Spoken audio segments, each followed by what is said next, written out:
సభ్యులు కూడా consumer name BRS, father name BRS.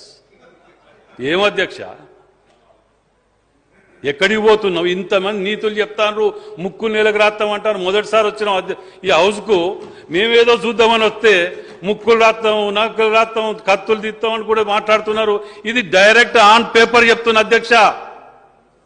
నాకు ఈ 28 ఆఫీసుల మీద కూడా అనుమానం ఉన్నది. ప్రభుత్వం అక్కడ అసలే మా దగ్గర హనుమకొండలో ఖాళీ ల్యాండ్ అవపడితే గతంలో బీఆర్ఎస్ నాయకులు తట్టలు పారాలు బట్టి జెండాలు బాధిస్తూ కబ్జాలు పెట్టిండ్రు.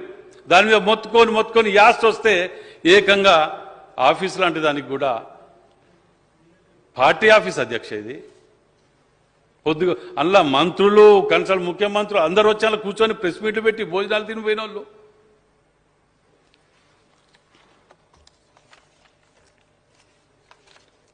బిల్లులు కానీ అధ్యక్ష, మేము ప్రతిదీ కూడా ఇప్పుడు ఈ ఆఫీస్లో దీని మీద మేము ప్రత్యేకంగా మంత్రి గారిని, శ్రీధర్ బాబు గారిని మేము రిక్వెస్ట్ చేస్తున్నాం అధ్యక్ష. ఈ ఆఫీసుల మీద వీళ్ళు ఇచ్చిన జీవోల మీద దీని మీద మీరు ఎంక్వైరీ చేసి వీటి మీద ఉన్నటువంటి వాస్తవాలని ఇన్ఫర్మేషన్ యాక్ట్ ద్వారా బయటికి తీస్తారా, దీని మీద ఏమి నిర్ణయం తీసుకుంటారు అనేది. ఎందుకంటే ఇది ఆడ కట్టిన ప్లేస్ కాడో అది టోటల్లీ